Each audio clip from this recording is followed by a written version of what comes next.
नमस्कार, मैं हनुमान साय कुमार से आचार्य हिंदी राजकीय कन्या महाविद्यालय सिकंदरा।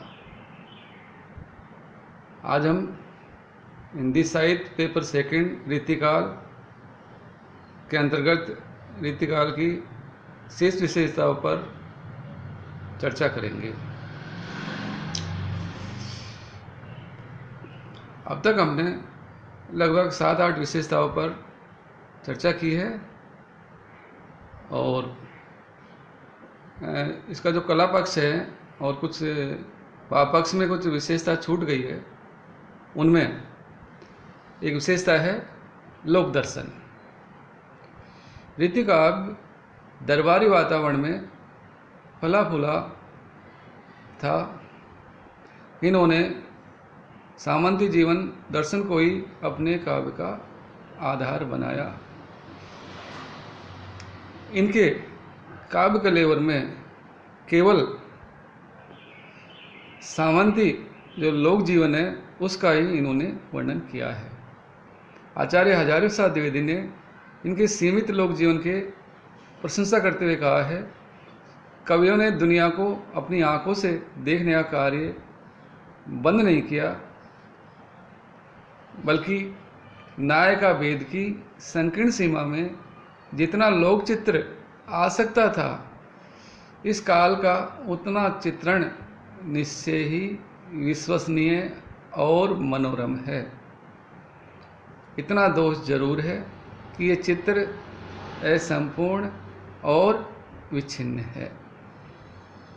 इस प्रकार रीतिकाल के लोक दर्शन के संबंध में डॉक्टर नगेंद्र ने भी लिखा है। वो कहते हैं, उनका आधार फल इतना सीमित है, उनका आधार फलक इतना सीमित है कि जीवन की अनेक रूपता के लिए स्थान नहीं है। उस पर अंकित जीवन चित्र भी स्वभावतः एकांगी है, परंतु उसमें एक मधुर रमणीयता, मन को विश्राम देने का सुख अवश्य है। स्पष्ट है, सामान्य जीवन को अंकित करने की ओर इनका ध्यान नहीं गया। यह अभाव निश्चय ही खलने वाला है। तो मूलतः दरबारी कवि थे, इसलिए दरबारी वातावरण से बाहर निकले नहीं। केवल राज दरबार में जो कुछ हो रहा था वही इनकी रचनाओं में वही लोक जीवन आया है। जन सामान्य का लोक जीवन इसमें नहीं आया है। ये बात निश्चित रूप से खलने वाली है। फिर भी जो कुछ उन्होंने सीमित जो सामंती जीवन दर्शन लोक जीवन के बारे में लिखा है वो भी बड़ा ही मनोरम और रमणीय है। ये जो महत्वपूर्ण विशेषताएं थी ये वापक्ष की थी, जिसमें संगारिकता है, रीति निपुण है, आचार्य प्रदर्शन है, अलंकारों के प्रति रुझान है, भक्ति भावना है, वीर काव्यों का प्रणयन है, लोक जीवन है और नीति निरूपण है। ये रीतिकाल की जो कविता है उसके भाव पक्ष को की सबलता प्रदान करता है। कला पक्ष की दृष्टि से भी रीतिकाल को हिंदी साहित्य का स्वर्णयुग कहा जाता है। इसकी जो महत्वपूर्ण विशेषता है कला पक्ष की, उसमें सबसे पहले हम भाषा पर चर्चा करेंगे। रीतिकाल के काव्य में प्रमुखतः ब्रज भाषा का ही प्रयोग किया है। भक्ति काल से ही ब्रज भाषा कवियों की काव्य भाषा रही है। ब्रज भाषा के मधुर और सरस रूप में कृष्ण काव्य को जो सौष्ठव दिया, उसी को ध्यान में रखते हुए रीतिकाल के 90% कवियों ने ब्रज भाषा में रचना की। कवियों ने ब्रज भाषा की सुकुमारता की पर्याप्त रक्षा भी की है। अतः रीतिकाल की ब्रज भाषा भक्ति काल की अपेक्षा अधिक प्रौढ़ और परिष्कृत है। बिहारी, घनानंद, केशव, बोधा, देव जैसे कवि हाथों में पढ़कर मंजकर ये भाषा चरमोत्कर्ष को प्राप्त हुई है।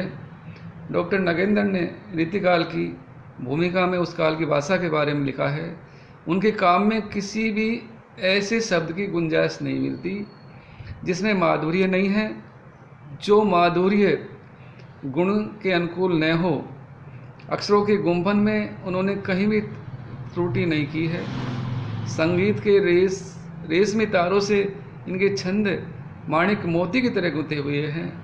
नागरिकता और नैसृणता इस काल की भाषा का प्रमुख तत्व है। तो जो भाषा है वो मूलतः ब्रज भाषा थी, और ब्रज भाषा का भी प्रौढ़ और परिष्कृत रूप इनकी कविता में देखने को मिलता है। ब्रज भाषा के अतिरिक्त कवियों ने शायद दरबारी वातावरण के कारण अरबी, फारसी, तुर्की के शब्दों का भी कहीं कहीं प्रयोग किया है। आंचलिक भाषाओं का भी प्रभाव यत्र तत्र दिखाई पड़ता है। तो साथ में ये भाषा थी, लेकिन मूल भाषा थी वो ब्रज भाषा थी। ब्रज भाषा में ही इस सारे काव्य लिखे गए हैं।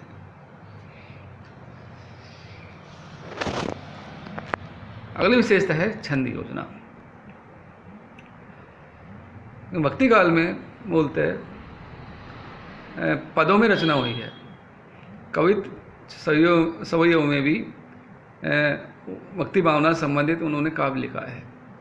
लेकिन रीति काल में कवित, सवैया एवं दोहे जैसे छंदों को ही अधिक प्रश्रय मिला है, महत्व दिया गया है। श्रृंगार के लिए सवैये से अधिक उपयुक्त दूसरा छंद नहीं हो सकता, पर बिहारी ने तो दोहा जैसे छोटा छंद अपनाकर कमाल ही कर दिखाया। वीर रस के लिए कवित्व के अनेक रूप अधिक उपयोगी होते हैं। वैसे इसमें श्रृंगार की रचना हो सकती है और हुई। नीति आदि के लिए दोहा बहुत उपयुक्त छंद माना जाता है। इन सब के अलावा अन्य छंदों का भी सुंदर प्रयोग किया है।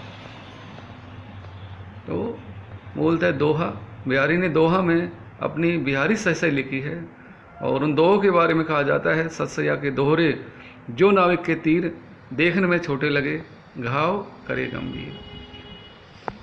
दोहे छोटे छोटे हैं, लेकिन उनमें इतना अर्थ भर दिया कि इसलिए उन दोहों का बहुत ज़्यादा महत्व है। अर्थ बहुत ज़्यादा, इसलिए उन दोहों का बहुत ज़्यादा महत्व है। अलंकार योजना। मिश्र बंधुओं ने इस युग को अलंकृत काल कहा है। शायद उनका ध्यान अलंकारों पर बहुत ज़्यादा था। वो कहते हैं कविता के अलंकरण की प्रवृत्ति के आधार पर इस युग को अलंकार कहना चाहिए। इसलिए अलंकारों का प्रयोग बहुत ज़्यादा इस युग में हुआ है। और केशवदास तो अलंकारवादी थे ही। उनके वो अलंकारों के द्वारा काव्य में चमत्कार उत्पन्न करना चाहते थे, उक्ति वैचित्रता लाना चाहते थे। इसलिए उन्होंने कहा है, जद्भी सुजाति सुलक्षणी सुब्रन सरस सुवृत भूषण भिन्न विराजई कविता बनिता मीत।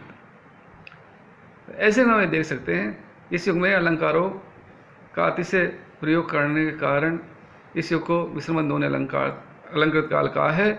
इन कवियों ने प्रमुखतः उपमा, उत्प्रेक्षा,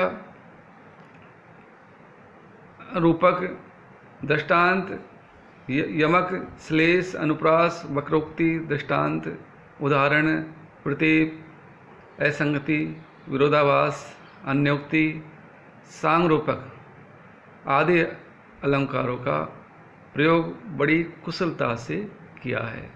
असंगति का एक उदाहरण है बिहारी का, द्रग ऊर्जत टूटत कुटुंब, द्रग ऊर्जत टूटत कुटुंब, जुरत चतुर चित प्रीति, परत गांठ दुर्जन ये दई नहीं ये रीति।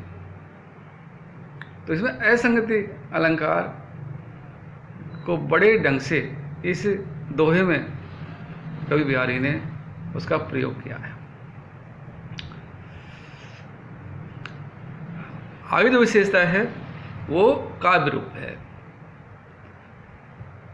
क्योंकि ये सारे जो कवि थे वो दरबारी वातावरण में रहते थे, और जो राजा महाराजा थे उनको प्रसन्न करने के लिए, उनकी प्रशस्ति गाने के लिए, या उनकी जो मनोवृत्ति थी उसको उद्दीपित करने के लिए ये काव्य रचना करते थे, तो मूलतः उनके पास इतना समय नहीं था कि बड़े बड़े जो प्रबंध काव्य हैं उनको वो सुन सके। इसलिए मूलतः इस युग में काव्य का रूप मुक्तक ही रहा है।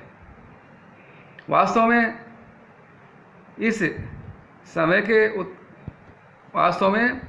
समय के उत्तेजक एवं वासना में दरबारी वातावरण की दृष्टि से मुक्तक काव्य शैली का चयन उपयुक्त भी था। युग की बन चुकी मानसिकता में कविता के नाम पर लंबे लंबे प्रबंध काव्यों को सुनने का न तो समय ही था और न साहस एवं धर्म ही था। यहाँ तो द्रुपद की एक ऐसी तान की अवस्था थी जो एक ही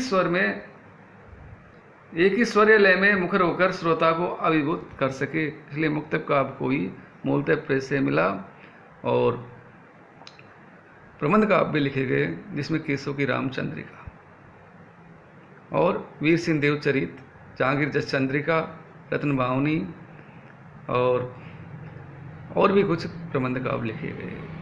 तो लेकिन जितनी सफलता इन कवियों को मुक्तक काव्य में मिली है उतनी प्रबंध काव्य में नहीं मिली।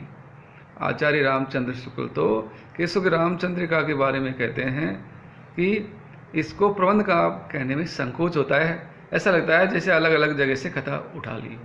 तो इनको मूलतः प्रबंध काव्य में ही इनको सफलता मिली है।